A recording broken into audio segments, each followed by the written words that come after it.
Hello student, welcome back to my YouTube channel concept of mathematics. I am Balram Yadav और आज के इस class में we will start binomial theorem. तो student, in this class what we are going to cover here what is our today class goal, that is the introduction of the binomial theorem. In the introduction we will see the historical growth of the binomial theorem. Okay, like in science when we study the model of atom, there are Bohr model, Rutherford model. So means in the starting they discover something and with the time के साथ साथ इसमें कुछ improvement होते गए. Same for the binomial theorem. Starting में जो discovery हुई, जो आइडिया लगाए मैथमेटिशियन ने, that is known as Pascal triangle. अब पास्कल ट्रायंगल के बाद इसमें कुछ इंप्रूवमेंट हुए, उसको हम बोलेंगे binomial theorem. Then we will derive the binomial expression और द बाइनोमियल थ्योरम कि what is actually binomial theorem और the expression and how to derive its expression. Then next is general term and the middle and the highest coefficient. यहां से mostly JEE के exam में बच्चों आपसे questions पूछे जाते हैं कि बाइनोमियल की जनरल टर्म को कैसे रिप्रेजेंट करेंगे. Like in AP we write an और tn, द nth टर्म. यहाँ पे भी हम जनरल टर्म को रिप्रेजेंट करना सीखेंगे. Then middle and the highest coefficient of the term. ये सभी हम आज की इस क्लास में करने जा रहे हैं. सो कुछ बच्चे सोच रहे होंगे सर बाइनोमियल तो हमने 7th 8th क्लास से पढ़ना स्टार्ट किया था और अभी जेईई के लिए फिर से बाइनोमियल पढ़ रहे हैं, तो इसमें और वहां पे जो हमने पढ़ा था क्या उसमें कोई डिफरेंस है? राइट. अब सही सोच रहे बच्चों, जो बाइनोमियल हमने 7th 8th में अलजेब्रिक एक्सप्रेशन में पढ़ी थी वही बाइनोमियल हम यहाँ पे पढ़ने जा रहे हैं. लेकिन यहाँ पे उस बाइनोमियल का एक्सपेंशन पढ़ना है हमें कि उस बाइनोमियल की कोई पॉजिटिव इंटीग्रल इंडेक्स या कोई भी पॉजिटिव पावर होगी तो उसको कैसे एक्सपेंड करते हैं. Let's see. In the smaller classes, we have done mononomial, then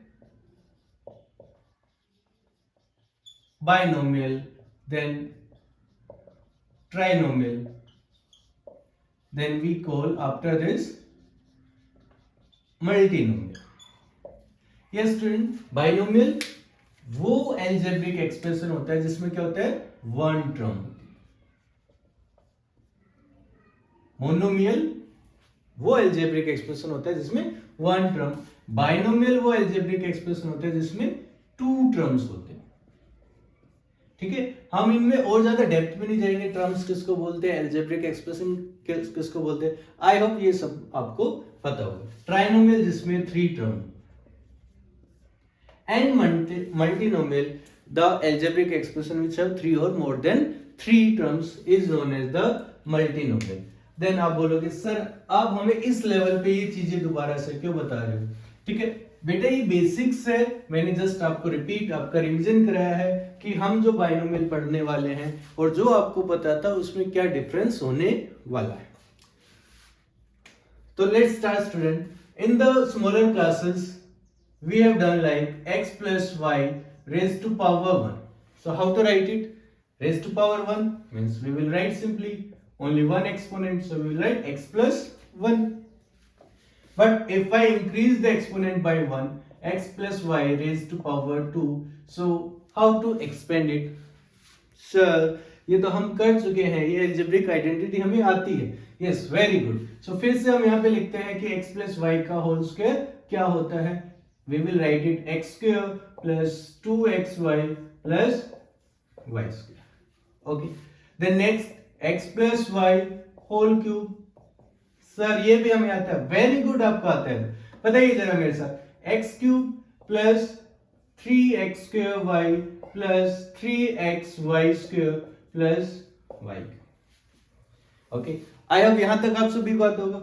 if I ask one more x plus y raise to power 4, ये तो आपकी बुक्स में आपकी छोटी क्लासों में नहीं पढ़ा होगा, लेकिन हम इसको ड्राइव कर सकते हैं. x plus y whole cube को हम x प्लस वाई से क्या करें, multiply. Means if we multiply first and third equation we will get x plus y whole raised to power 4, but इसके लिए हमें कैलकुलेशन करनी होगी, ठीक है. But how to write it quickly in a short way, that is binomial theorem. तो यहां से मैं आपको एक जर्नल आइडिया देना चाह रहा हूं कि बाइनोमियल थ्योरम क्या है, इसका यूज क्या है और इसको हम क्यों पढ़ रहे हैं, ठीक है. सो हम इसको कैसे लिखेंगे, x रेज टू पावर 4. आप इसको ड्राइव कर सकते हैं, कैलकुलेट करके देख सकते हैं और चेक कर सकते हैं, ठीक है. We will write x raise to power 4 plus 4x cube y plus 6x square y square plus 4xy cube plus y raise to power 4. Yes, student? Okay. If I ask you one more, that is what is x plus y raised to power 5? So it will be very lengthy and very tedious how to drive, how much multiply you will do, my dear student. ठीक है, तो यही calculation multiplication कम करने के लिए हमारे पास आते हैं सबसे पहले पास्कल ट्रायंगल, ठीक है. पास्कल ट्रायंगल में इन सब को स्टडी किया, ऑब्जर्व किया और एक शॉर्ट वे बताया कि हम कैसे किसी बाइनोमियल का कोई भी पॉजिटिव इंटीग्रल इंडेक्स हो तो उसको हम कैसे लिख सकते हैं, ठीक है. वो क्या ऑब्जर्वेशन किया, मैं आपकी हेल्प करता हूं, ठीक है. I will help you to understand what is the Pascal triangle actually. So here when the index is 1, so what the coefficient of x and y here, 1 and 1. So just simply write here 1 and 1. When the index is 2, so just observe the coefficient of all the term 1, 2, then again 1 and write it here in the next row 1, 2, 1. In the next 1, 3, 3, 1. 1, 3, 3, 1. Next 1, 4, 6, 4, 1. 1, 4, 6, 4, 1. सो आपको एक idea तो लग रहा होगा sir इसके left side में सारे 1 है, राइट साइड में भी सारे क्या है, 1 ही 1 है. तो जो हम x plus y whole raised to power 5 लिखने वाले हैं उसमें भी फर्स्ट कोफिशिएंट मींस जो मैक्सिमम पावर होगी उसका कोफिशिएंट 1 होने वाला है और जो लास्ट में टर्म होगी जिसका term y raised to power 5 है उसका कोफिशिएंट भी क्या होगा 1. इतना हिंट, इतने ऑब्जर्वेशन आपको आ चुकी होगी समझ. यहां भी 1 आएगा, यहां भी क्या आएगा 1 आएगा. तो डियर स्टूडेंट यहां पे मिडल में क्या आएगा, यहां बीच में हम क्या लिखेंगे, क्या आपकी ऑब्जर्वेशन आएंगी. तो पहले इस ट्रायंगल नुमा जो शेप हमारे पास, जो स्ट्रक्चर हमने नंबर्स का बनाया है इसको समझते, ये रीजनिंग में आता है ना, मेंटल एबिलिटी में, कि किसी सीरीज सीक्वेंस को समझ के उसको जो पूछा गया है उसको बताना है.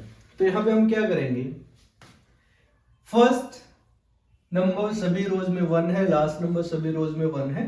फिर ये यहाँ पे जो बीच में जो ट्रायंगल नुमा शेप आपको दिख रही है ये नंबर्स कैसे ड्राइव हो रहे. तो आप क्या करेंगे, इसके लिए ऊपर वाले दोनों नंबर को अगर हम क्या करें ऐड करें तो हमें क्या मिल रहा है 2.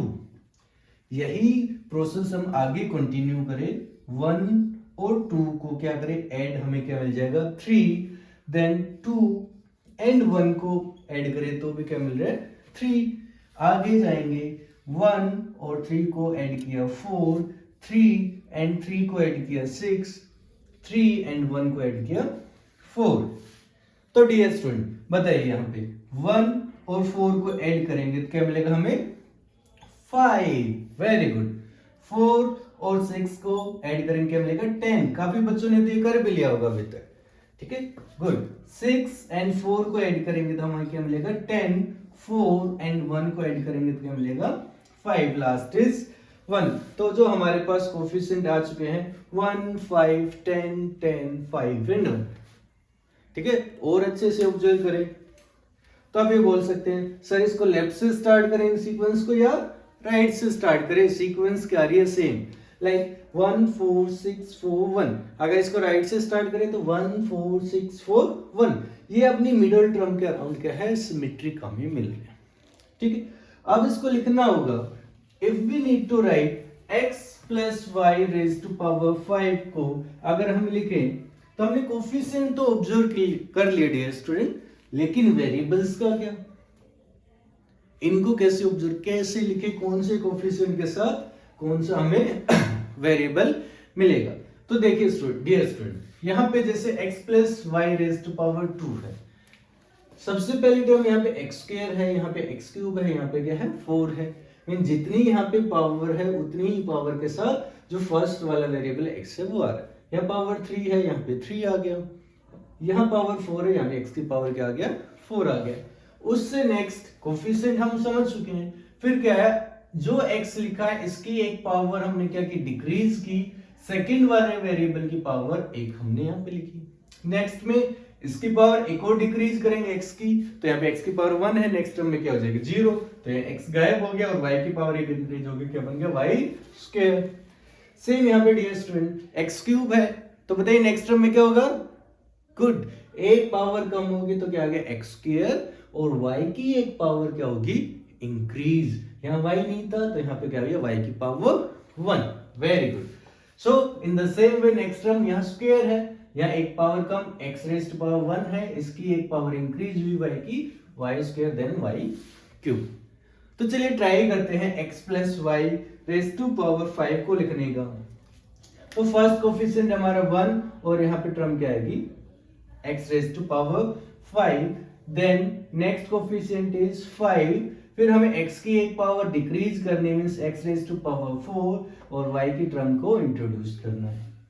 Then next coefficient is 10, x की एक पावर डिक्रीज, y की एक power increase, then again next coefficient is 10, x की पावर डिक्रीज, y की power increase, then again 5, x की पावर डिक्रीज, y की power increase, then 1 and y raise to power 5। So जो आपने method अपनाया था कि x plus y whole raise to power 3 को x प्लस वाई से मल्टीप्लाई किया तो हमें x plus y raise to power 4 मिला, ठीक है। फिर ये निकालने के लिए इसको फिर से x प्लस वाई से मल्टीप्लाई किया तो हमें ये मिल रहा था। तो वहां पे कैलकुलेशंस ज्यादा थी, लेकिन अगर हमने एक बार पास्कल ट्रायंगल समझ लिया तो बिना ज्यादा कैलकुलेशन किए हम यहाँ पे इनके एक्सपेंशन लिख पा रहे हैं।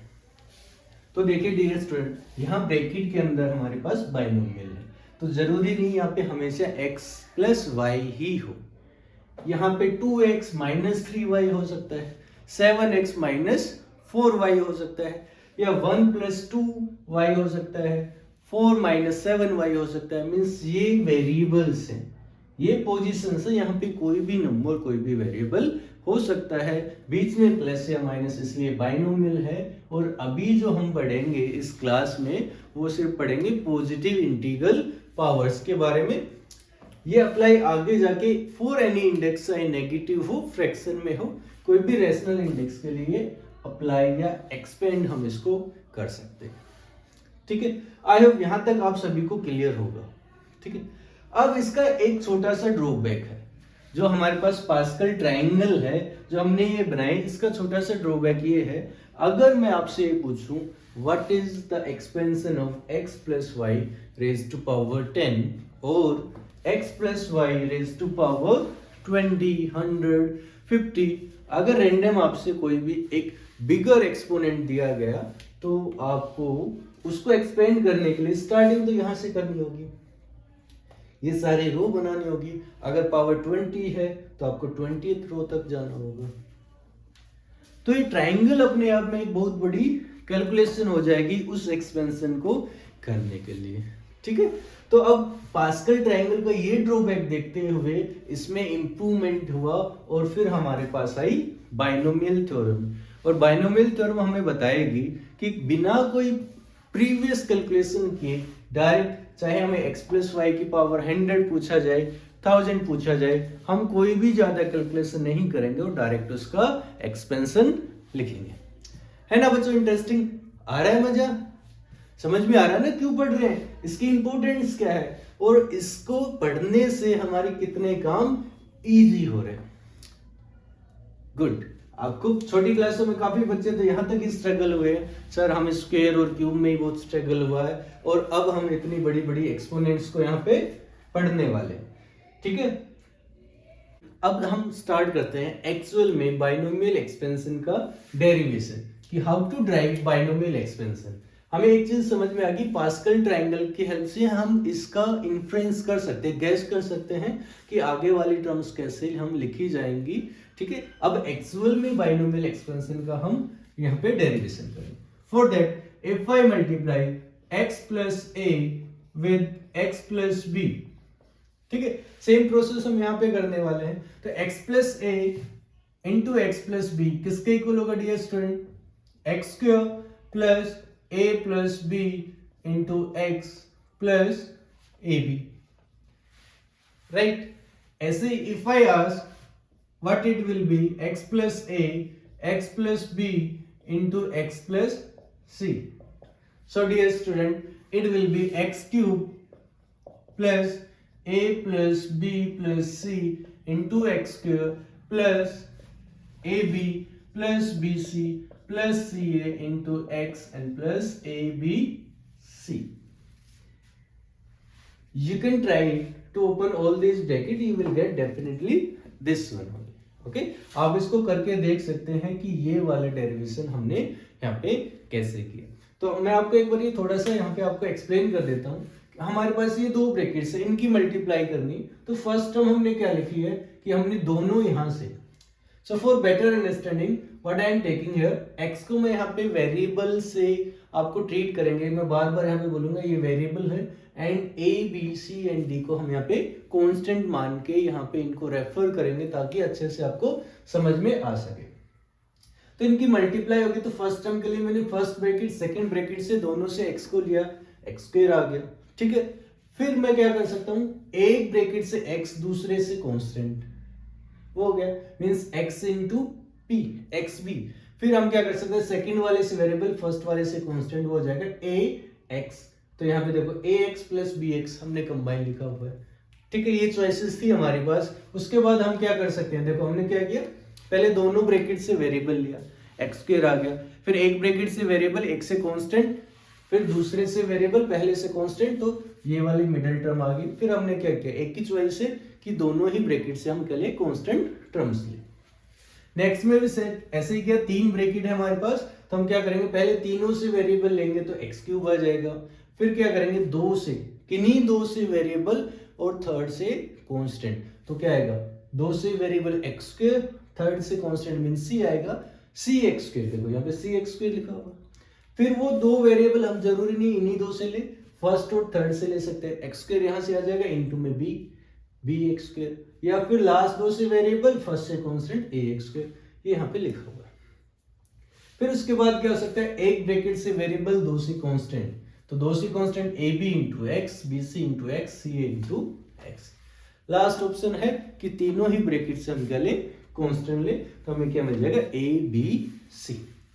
सो चलिए डियर स्टूडेंट, ऐसे ही बिल्कुल सेम मैनर में अगर हमारे पास फोर फैक्टर होते हैं, x plus a into x plus b into x plus c and x plus d, तो हम इसको कैसे लिख पाएंगे, इस राइट, सभी ब्रैकेट से variable x raise to power 4, किन्हीं तीन से variable, it means x cube की टर्म आएगी और साथ में क्या आएगा, a किसी एक ब्रैकेट से कांस्टेंट। ठीक है डियर स्टूडेंट, अब नेक्स्ट क्या करेंगे, दो ब्रैकेट से वेरिएबल, दो से constant, a b plus b c plus c d plus t a. क्या इसके अलावा भी कोई कॉम्बिनेशन बनेगा? Think how many more combination can be there, like plus bd, bc यहाँ पे हो गया, bd यहाँ हो गया। ठीक है, a के साथ चेक करो, a के साथ b आ गया, a के साथ d आ गया, a के साथ c नहीं आया अभी तक। ठीक है, b के साथ a आ गया, b के साथ c आ गया, b के साथ d आ गया, सेम d के साथ a आ गया, b आ गया, c आ गया। ठीक है, इतने ही कॉम्बिनेशन बनेंगे देन x के। ठीक है डियर, नेक्स्ट क्या करेंगे बेटा, ए बी सी, तीन कांस्टेंट होंगे, एक वेरिएबल होगा, a b c plus a b d plus yes a c d, we can write here a c d, yes. Next क्या बनेगा, बी सी डी। तो ये कॉम्बिनेशन आपको बनाने पड़ेंगे, सोचना पड़ेगा। फिर वेरिएबल कितने आएंगे, एक आएगा, और लास्ट में चारों के चारों हमारे पास क्या आ गए, कांस्टेंट आ रही। अब आप सोचोगे सर मैं आपको ये क्यों करा रहा हूँ, या सर हमें ये क्यों करा रहे हैं, क्योंकि हमने तो पास्कल ट्राइंगल देख लिया, वहां से बाइनोमियल का एक्सपेंशन हो जाएगा, फिर इतनी मेहनत क्यों। ठीक है बेटा, ये स्टार्टिंग है कॉन्सेप्ट की। एक बार आपका कॉन्सेप्ट मजबूत हो गया, जेई में डायरेक्ट क्वेश्चन तो पूछे नहीं जाएंगे, या किसी भी कॉम्पिटिटिव एग्जाम में जाओगे तो आपको सोचना आना चाहिए। मैं आपको वो सोचने का तरीका दे रहा हूँ, ठीक है। अब देखो एक्चुअली में यहाँ पे हो क्या रहा है, जो हमने यहाँ पे लिखे हैं a plus b plus c plus d, यहाँ पे इतनी सारी टर्म्स लिखी हुई इन ब्रैकेट्स के अंदर, ठीक है। एक्चुअल में है क्या, हम छोटे से स्टार्ट करते हैं, ठीक है। 3 ब्रैकेट्स वाला लिया, यहाँ पे हमें क्या करना पड़ रहा है, a प्लस बी प्लस सी है, सिलेक्शन ऑफ कांस्टेंट।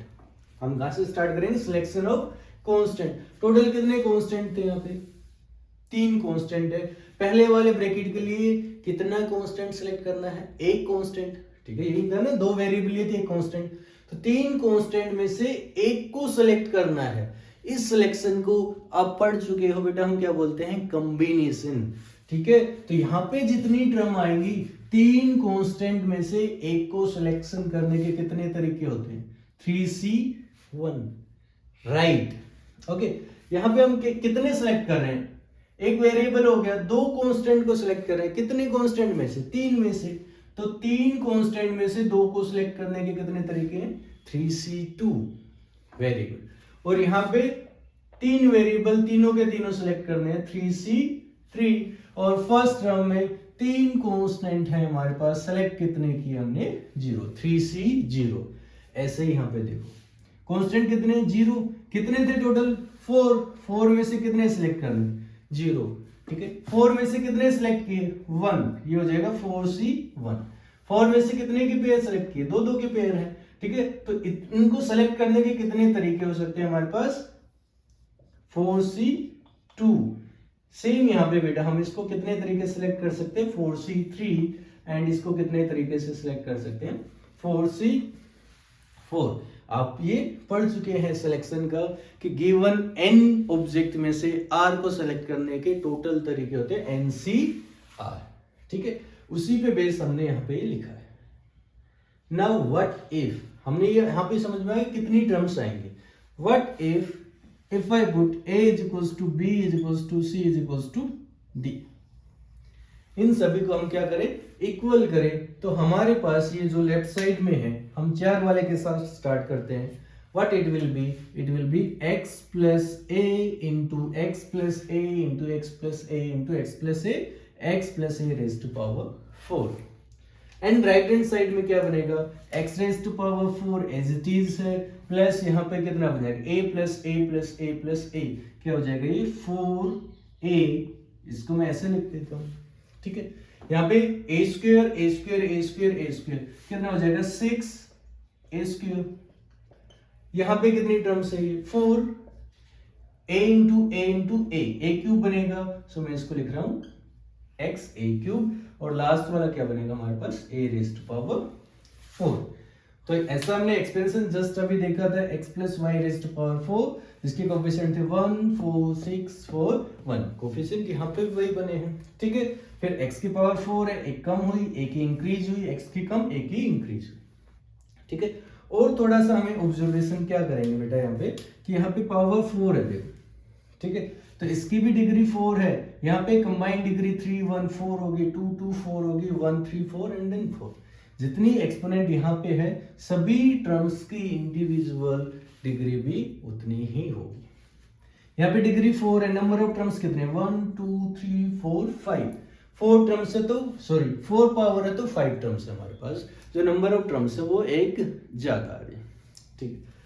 तो बोलोगे सर हम तो ये तो पहले ही ड्राइव कर चुके हैं, फिर इतना हमने सब क्यों किया, इतना हमने सब ये किया इसको समझने के लिए कि कोफिशिएंट हम किस टाइप से लिख रहे हैं, पास्कल ट्राइंगल किस रूल को फॉलो कर रही है, ठीक है। ये चीज ऑब्जर्व होने के बाद हमें मिली है बाइनोमियल थ्योरम, ठीक है। तो मैं इसको क्या लिख सकता हूं बेटा, यहाँ पे 1 है, इसको मैं लिख सकता हूँ 4c0 x raise to power 4 plus 4c1 x cube a plus 4c2 x square a square plus 4c3 x a cube plus 4c4 a raise to power 4। ठीक है, ये कोफिशिएंट ड्राइव करने के लिए हमने ये सब यहाँ पे समझा है। ये मैं आपको वहां पे भी बता सकता था कि वहां पे हमने 5 तक किया था, 1 5 10 10 5 1, वहां पे भी मैं बता सकता था। ये इसको हम 5c0 5c1 5c2 लिख सकते हैं, लेकिन एक बेटर अंडरस्टैंडिंग कि ये कैसे आया, सिलेक्शन ऑफ टर्म क्यों लिखा हमने। ठीक है, वहां पे तो वो एक तुक्का सा हो जाता कि हमने इसको देख के बस कन्वर्ट कर दिया, लेकिन यहाँ पे एक्चुअल में है कि यहाँ पे कॉम्बिनेशन अप्लाई क्यों हुआ है। राइट स्टूडेंट, ठीक है। तो अब इसको जर्नलाइज करते हैं। ठीक है, अब इसको जर्नलाइज कैसे करेंगे कि पावर 4 है तो 4 से स्टार्ट होगा, और यहाँ पे जो r की वैल्यू NCR बोलते हैं, यहाँ पे N4 जितनी पावर है r 0 से स्टार्ट होके n तक जाएगा। ठीक है बेटा, अब हम इसकी जर्नल टर्म लिखेंगे, कंपोजिट फॉर्म लिखेंगे इसकी। ठीक है, चलिए स्टूडेंट हम अब लिखते हैं बाइनोमियल थ्योरम की जर्नल एक्सपेंशन और general form. Like if you are having x plus y raise to power n, बेटा आप यहाँ पे x प्लस वाई ले सकते हैं, x प्लस a ले सकते हैं, जो भी वेरिएबल आपको बोलने में इजी हो, सुटेबल हो, आप इसको वो रख के इसको रिमेम्बर याद कर सकते हैं। ठीक है, तो हमने देखा फर्स्ट क्या था हमारे पास कोफिशिएंट NC0। ठीक है, यहाँ पे पावर जो होगी वो यहाँ पे आएगा और 0 से हम स्टार्ट करेंगे। देन इसको हम बोलेंगे फर्स्ट पोजीशन,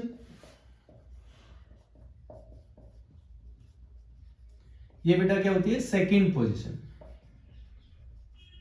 अब हमने यहाँ पे x और y लिखा हुआ है, तो हम यहाँ पे क्या करेंगे, फर्स्ट पोजीशन की पावर क्या आती है मैक्सिमम जितनी हो सकती है x raised power n, and second position की पावर 0। देन हम क्या करते हैं, इसको इंक्रीज कर देते हैं, NC1 आ जाएगा, यहाँ पे x की पावर 1 कम हो जाएगी, y की power increase, NC2 plus x raised to power n minus 2, y raised to power 2, NC3 x raised to power n minus 3, y raised to power 3 and so on।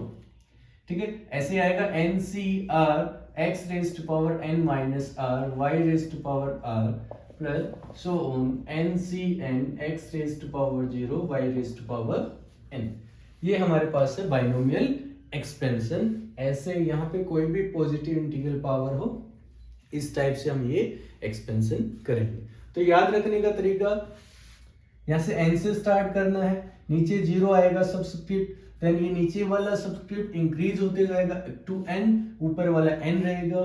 First position की maximum power conjugative terms में वो decrease होती जाएगी up to 0, और first यहां से second position की power 0 से, और वो क्या होती जाएगी इंक्रीज। दूसरा वे है इसको याद करने का, इन दोनों का डिफरेंस n की पावर बनेगा और नीचे जो लिखा हुआ है वो y की पावर बनेगा। जैसे कि इन दोनों का डिफरेंस है n माइनस r, x की पावर बनेगा, और यहाँ पे r लिखा हुआ है, ये y की पावर बनेगा। ठीक है, अब इसमें एक छोटा सा ऑब्जर्वेशन ये और करना है हमें, हमारे पास जहां पे r1 है, r की वैल्यू यहाँ 1 है। ठीक है, लेकिन इस टर्म की पोजीशन क्या है सेकंड। ठीक है, r की वैल्यू यहाँ पे क्या है 2 है, बट ये टर्म कौन सी है third.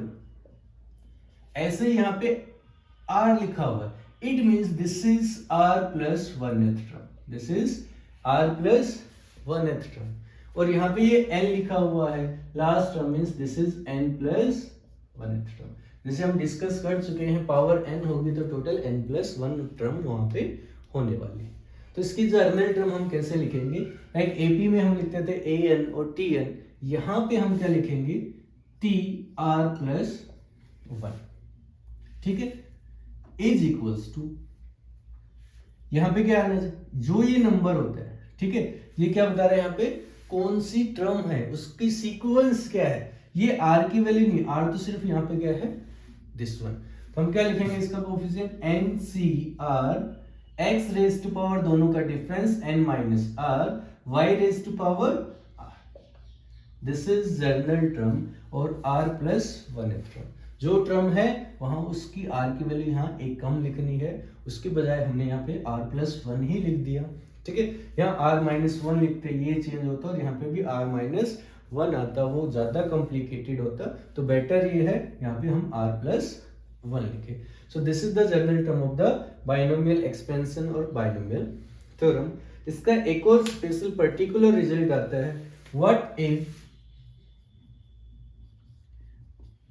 x y both are equals to 1। So यहाँ पे जो लेफ्ट हैंड साइड है हमारी बनेगी 1 plus 1 raise to power n is equals to, जो राइट हैंड साइड है nc0 1 raise to power n 1 होएगा 1 raise to power 0 1 plus nc1 1 raise to power n minus 1 1 1 raise to power 1 1। So यहाँ पे जो भी वेरिएबल टर्म है सभी क्या हो जाएंगी 1 हो जाएंगी, हमारे पास सिर्फ क्या बचेंगे binomial coefficient.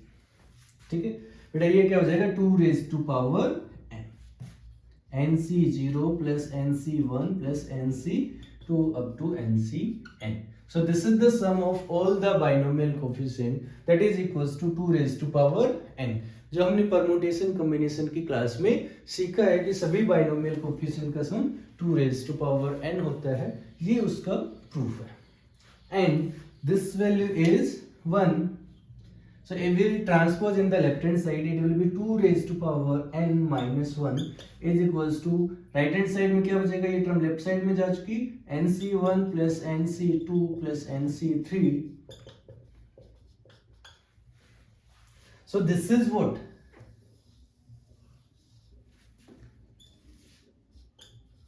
total ways to select from n objects। ये क्या है, n objects में से नंबर ऑफ टोटल सिलेक्शन, कितने टाइप से हम डिफरेंट सिलेक्शन कर सकते हैं। मींस फर्स्ट हम बता रहे हैं n में से सिर्फ एक ऑब्जेक्ट सिलेक्ट कितनी बार कैसे कर सकते हैं, n में से 2 ऑब्जेक्ट कैसे सिलेक्ट कर सकते हैं, 3 कैसे कर सकते हैं, और इन सब का सम होगा total ways to select n object from n objects, that is 2 raised to power n minus 1। ये हमने यहाँ पे इधर क्यों भेज दिया, क्योंकि n में से किसी को ना सिलेक्ट करना ये कभी नहीं पूछा जाता। ठीक है, n में से 1 सिलेक्ट करना, 2 सिलेक्ट करना, इन सब का सम ये आपके सामने लिखा हुआ है। ठीक है बेटा, अब यहाँ पे हम इसकी कंपोजिट फॉर्म लिखते हैं और कॉम्पैक्ट फॉर्म, जिसको क्या बोलते हैं हम, compact form of the binomial expansion.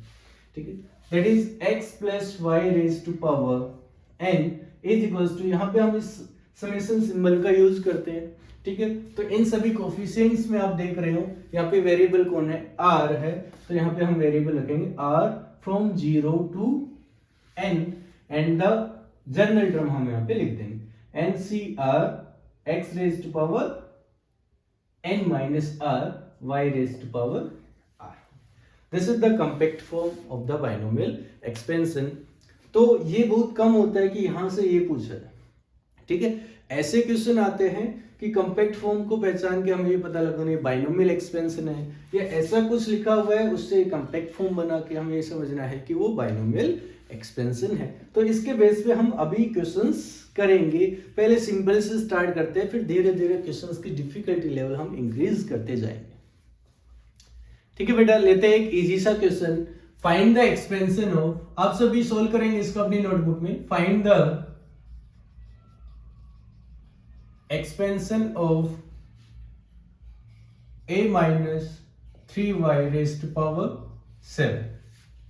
ठीक है, इसका आपको एक्सपेंशन करना है, तो जनरल हम अपनी नॉलेज पे जाएंगे। अगर एल्जेब्रिक आइडेंटिटी सोचेंगे तो पावर 7 के बारे में हमें कोई भी एल्जेब्रिक आइडेंटिटी नहीं पता, पास्कल ट्रायंगल से लेंथी होगा, it means we will apply binomial theorem.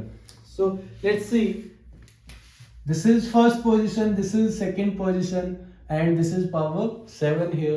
so coefficient से start करेंगे, first होगा 7 c 0, फर्स्ट पोजीशन की maximum power a raise to power 7, second position first term में हम नहीं लिखेंगे, then plus 7c1, first position की पावर एक डिक्रीज करेंगे, या इन दोनों का difference a raise to power 6, second position along with the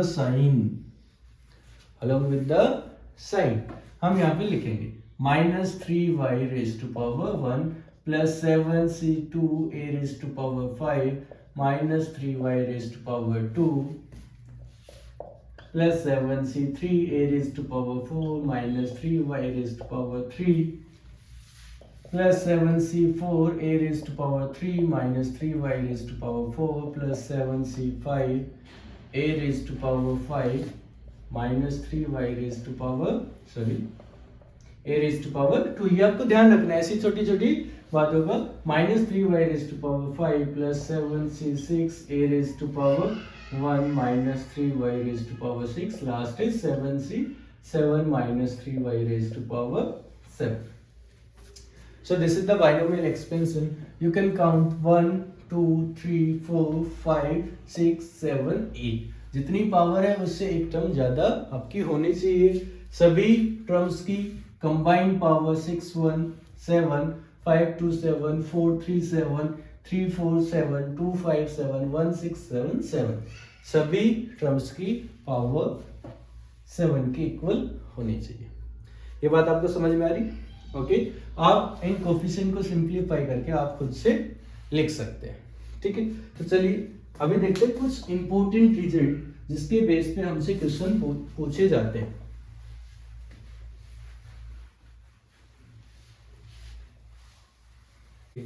So the result is x plus y raised to power n। इसका एक्सटेंशन हमने देखा अभी क्या होगा, nc0 x raised to power n plus nc1। मैं टर्म्स कम ही लिख रहा हूं इसमें, x raised to power n minus 1 y raised to power 1 nc2 x raised to power n minus 2 y square and so on ncn x raised to power 0 y raised to power n। If I change the sign of y or the second position, what it will be, nc0 x raised to power n nc1 x raised to power n minus 1 and minus y raised to power 1। Sign को नहीं भूलना है, ठीक है। nc2 x raised to power n minus 2 minus y raised to power 2, ncn x raised to power 0 y raised to power, ठीक है बेटा। What if we add equation 1 and 2, अगर हम दोनों को ऐड करेंगे तो left hand side will be x plus y raised to power n plus x minus y raised to power n, and if we subtract it x plus y raised to power n minus x minus y raised to power n। तो इसके ऊपर कुछ questions पूछे जा सकते हैं। ठीक, अगर हम ऐड करेंगे देन यू कैन सी जहां पे पावर ओड है जैसे 1 हो गया तो यहाँ पे minus y raise to power 1 minus, यहाँ पे क्या साइन बन जाएगा, माइनस का। ऐसे ही जब पावर 3 होगा 5 होगा वहां पे साइन क्या होगा, नेगेटिव बनेगा, और ऐड करेंगे तो ये इसको आपस में क्या कर देगा, कैंसिल। तो जहां पे भी सेकंड पोजीशन की पावर ओड है वो टर्म्स आपस में कैंसिल हो जाएंगी, ये वाली आपस में ऐड होके क्या हो जाएगी, double. So it will be written as 2 into nc0 x raised to power n then plus ये वाली कैंसिल होगी, इससे नेक्स्ट वाली टर्म है nc2 x raised to power n minus 2 and minus y raised to power 2, because यहाँ पे power even है। तो जहां पे भी सेकंड टर्म की पावर इवन है वो सारी टर्म्स यहाँ पे बचेंगी हमारे पास। And so on, last it depend on n कि अगर n इवन है तो यहाँ पे आ जाएगा, अगर if the n is odd तो वो आपस में क्या होंगे, कैंसिल हो जाएगा। ऐसे यहाँ पे देखो, यहाँ पे क्या है, माइनस साइन है, तो बेटा ये वाला पॉजिटिव है, बीच में माइनस है, तो ये क्या होगा, नेगेटिव। ये फर्स्ट वाली टर्म कैंसिल हो जाएगी, यहाँ बाहर माइनस है तो ये वाली टर्म क्या हो जाएगी, पॉजिटिव। ये दोनों आपस में क्या होगा, ऐड होगा। यहाँ पे जो किया उसका बिल्कुल अपोजिट करना है। यहाँ फर्स्ट टर्म आई थी, इस बार क्या आएगी, सेकंड फोर्थ सिक्स टर्म आएगी। ठीक है, सेकंड टर्म यहाँ पे है हमारे पास nc1 x raised to power n minus 1 minus y raised to power 1. Next nc3 x raised to power n minus 3 minus y raised to power 3 and so on. So you can see here जो term यहाँ पे है वो यहाँ पे missing है। ठीक है, तो आप इसको अपने अकॉर्डिंग इसको याद कर सकते हैं, लेकिन रटना नहीं है। कि यहाँ पे इवन टर्म गायब होगी, यहाँ पे ओड टर्म गायब होगी। अगर आप नंबर ऑफ टर्म के अकॉर्डिंग इसको याद करते हैं, ठीक है, सीक्वेंस ऑफ टर्म, तो यहाँ जब प्लस साइन होता है तो सेकंड, ठीक है, सेकंड टर्म मिसिंग है, फोर्थ टर्म मिसिंग है, मींस इवन नंबर की टर्म है मिसिंग है। अगर आप आर से इसको रिमेंबर करते हैं, आर से इसको याद करते हैं, तो जहां पे आर की वैल्यू इवन है वो यहाँ पे आएगा। तो आई सजेस्ट यू आप इसको आर की वैल्यूज के अकॉर्डिंग याद करें। यहाँ पे जब आर ओड है वो वाली टर्म यहाँ पे आ रही है, ठीक है। तो चलिए बेटा देखते हैं, इसके ऊपर एक बहुत ही अच्छा सा क्वेश्चन है, आप इसको जल्दी से सोल्व करें। ओके बेटा, let's see, find the value of a plus root a square minus 1 raised to power 7 plus a minus a square minus 1 raised to power 7. How much it will be? बिल्कुल just last result पे base है, find the value of this expression. आ रहा है दिमाग में कुछ? क्या करेंगे, जब ये दो एक्सपेंशन, आपको ऑब्जर्व क्या करना है कि इनकी टर्म सेम होनी चाहिए। फर्स्ट पोजीशन यहाँ पे जो है सेम फर्स्ट पोजीशन यहाँ पे, जो सेकंड पोजीशन यहाँ पे बन रही है सेम सेकंड पोजीशन यहाँ बन रही है, सेम एक्सपोनेंट है, but difference of the sign और द ऑपरेशन। तो ऐसा ही ऑपरेशन हमने देखा था, फर्स्ट और सेकंड दोनों को ऐड कर रहे थे, तो हमारे पास क्या हो रहा था बेटा, यहाँ पे माइनस साइन है, यहाँ पे क्या है, माइनस साइन है। जब ये नेगेटिव नेगेटिव रहेगा तो अपनी कोरस्पोंडिंग टर्म को क्या कर देगा, कैंसिल करेगा। ये अपनी कोरस्पोंडिंग टर्म को क्या करेगा, कैंसिल। तो बताओ बेटा, ये टर्म नेगेटिव कब रहेगी, जब इसकी पावर 1 होगी, जब इसकी पावर 1 होगी, जब इसकी पावर 3, 5 और 7 होगी। और सेकंड पोजीशन की पावर कौन बनता है, सेकंड पोजीशन की पावर बनता है आर, मीन जब आर ओड होगा तो ये वाली टर्म्स कैंसिल हो जाएगी। सो हमने देखा बेटा ये किसके इक्वल होता है, ट्वाइस ऑफ एन सी। हमने क्या बोला, आर ओड होना चाहिए, तो 0 इवन नंबर है तो NC 0 आएगा, ठीक है। इस टाइप पे तो ये टर्म आएगी नहीं, तो यहाँ पे NC 0 फर्स्ट पोजीशन की पावर 7, देन NC 2, जब R2 होगा तो इसका एक्सपोनेंट क्या हो जाएगा, इवन, और ये नेगेटिव साइन खत्म हो जाएगा।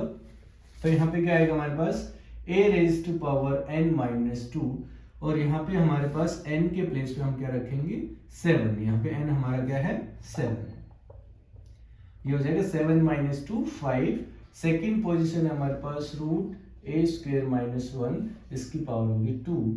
नेक्स्ट 7c4, और यहाँ पे आएगा a raise to power 3 into under root a square minus 1 raise to power 4। Next 6 term आएगी, a raise to power 1 under root a square minus 1 raise to power 6, ठीक है बेटा।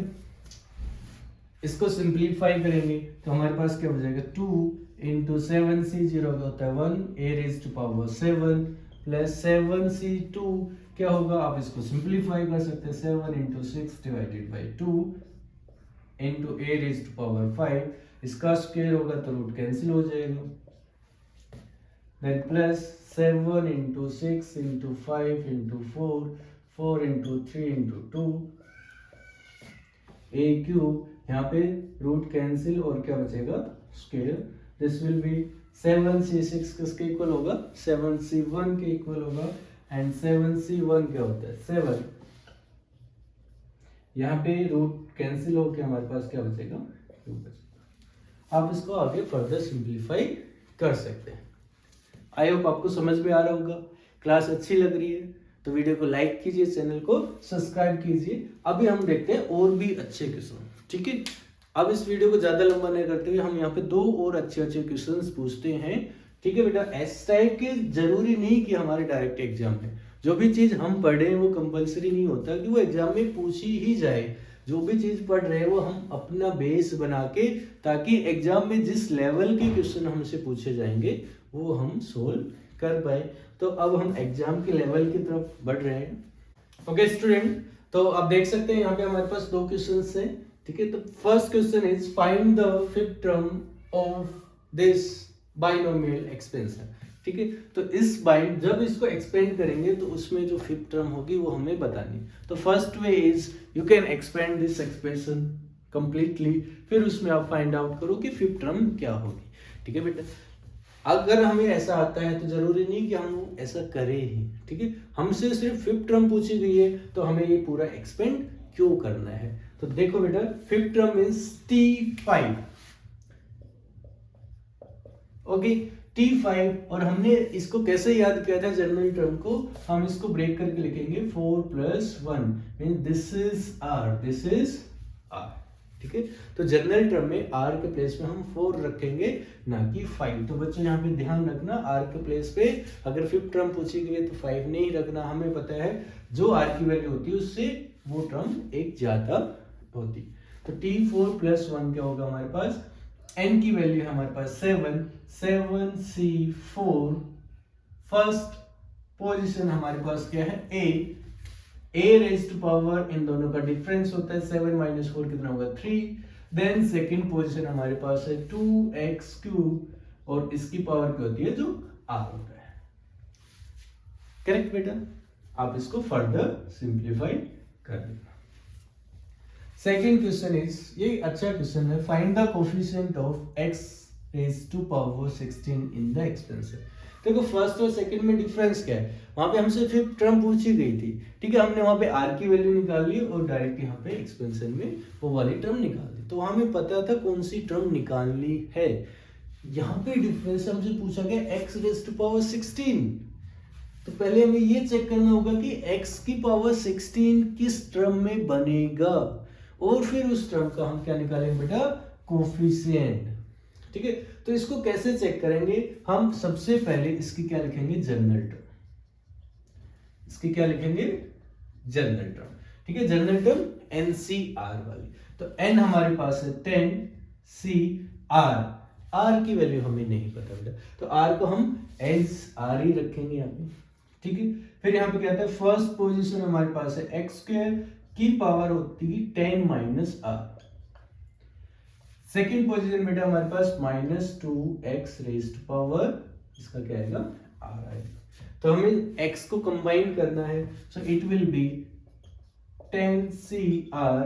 यहाँ पे क्या हो जाएगा, x raise to power 20 - 2r, और यहाँ पे क्या हो जाएगा, -2 रेज़ टू पावर r और x raise to power r। तो अब हम क्या करेंगे, x की पावर को आपस में कंबाइन करेंगे, x बेस सेम है, मल्टीप्लाई में तो पावर क्या हो जाएंगी, ऐड हो जाएंगी। सो इट विल बी 10CR और -2 रेज़ टू पावर अलग अलग से हम लिख लेंगे, ये हो जाएगा x raise to power 20 - 2r plus r। So this will be 10CR -2 raise to power r, x raise to power 20 - r हो जाएगा। सो अब हमें क्या चाहिए, x की पावर 16 मींस जो ये एक्सपोनेंट है ये क्या होना चाहिए, 16। तो इसको 16 के इक्वल रखेंगे बेटा हम, 20 - r = 16 एंड r = यहाँ से क्या आ गया हमारे पास 4। मींस r की वैल्यू जब 4 होगी उस टर्म में हमारे पास x रेज़ टू पावर 16 बनेगा, और उसके साथ में जो लिखा हुआ है वही उसका क्या होगा, कोफिशिएंट। तो इस कोफिशिएंट में हम r के प्लेस पे क्या रखेंगे, 4 रखेंगे। So it will be 10C4 -2 raise to power 4।